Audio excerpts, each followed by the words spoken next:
They say belief is powerful, but they rarely tell you the other side of it. What you believe can hurt you. Not because belief is bad, but because belief without understanding is dangerous. Because when you accept ideas without testing them, you hand over your power, your ability to choose, to reason, to evolve. And worse, you become vulnerable to manipulation, not just from the outside world, but from your own mind. This isn't about religion. It's not about politics. It's about you, your mind, your power, and your protection. Let's get into it. The most dangerous thing in the world isn't a lie. It's a belief that was never questioned. You grew up hearing things like, "That's just how it is. This is what our family believes. You better follow this or else." And when you're young, you don't challenge it. You absorb it. But here's the truth. A belief you never investigated is a cage you didn't even know you were in. It shapes how you view yourself. It limits what you think you're capable of. It controls how you treat other people. And sometimes, it even becomes the reason you suffer. In silence. Belief can build you, but only if it's yours. Only if you've looked at it, studied it, tested it. Only if it stands in the light of truth, not just tradition. Have you ever made a decision about your life, your worth, your future, based on someone else's opinion?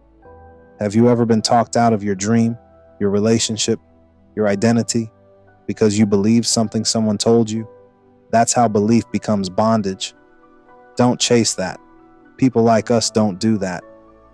That'll never work. That's not realistic. You're too much. You're too quiet. You're too old. Too late. And you believed them. Not because they were right, but because you didn't stop and ask, "Is this true?" The result? You played small. You dimmed your light.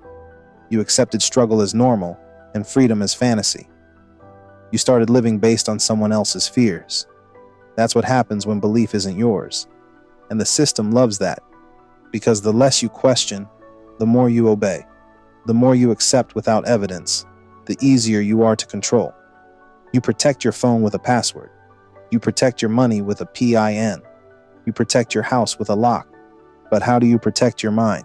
Because if you don't, anyone can walk in, drop their opinion, plant their fears, leave their judgment sitting on your soul like unpaid rent. Protecting your mind is the highest form of self-respect. It means asking, where did this belief come from? Does this serve me, or is it sabotaging me? Do I live by this because it's true, or because I'm afraid to think for myself? This is how you take your power back. Because once your mind is yours again, your life starts to follow. You become what you consistently expose your mind to. If you're always around negativity, you'll start to speak it.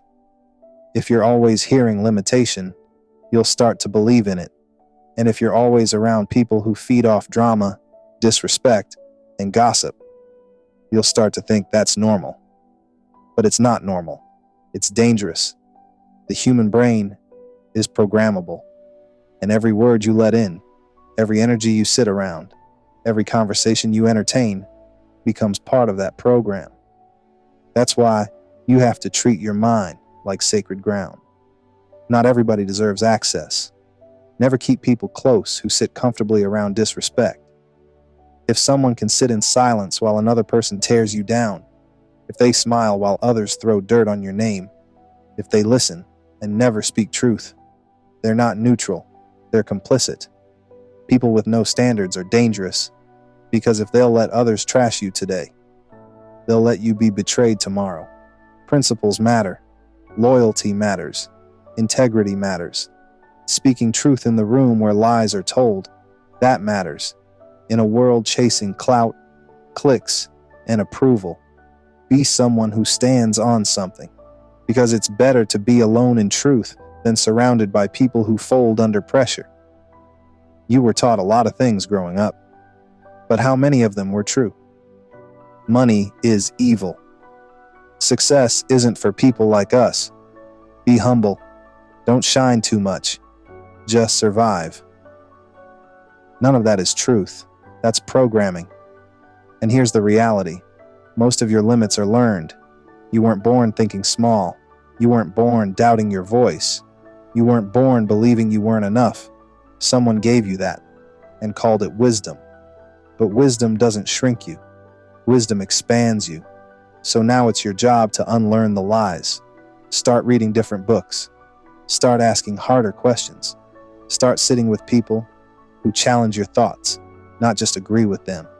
That's how you rewire the mind. That's how you stop letting old beliefs rob you of your future.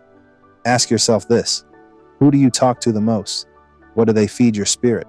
Do they speak life, or do they speak limitation? Your circle is your climate. You can't grow in a toxic forecast. If everyone around you is stuck in survival, you'll struggle to thrive. If your people normalize drama, you'll never find peace.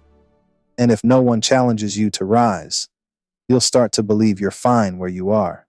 You need people with vision, with conviction, with standards. People who won't laugh when someone disrespects you. People who won't water down the truth just to fit in. If you want to change your life, sometimes the first step is changing the room you're in. What you believe will hurt you if it isn't based in truth. You don't need more noise. You need discernment. You don't need more company. You need connection with people who stand on principles.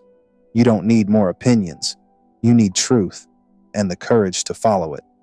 This channel, Consciousness in Motion, is here for that. Not for likes, not for views, but for legacy, for soul, for awakening. So if you're someone who's ready to think deeper, rise higher, and move with purpose, subscribe, join the motion, because your belief system should elevate you, not imprison you. And remember, faceless, fearless, focused, from pain to power, from silence to strength, from uncertainty to purpose. This is Consciousness in Motion. Let's keep moving. Let's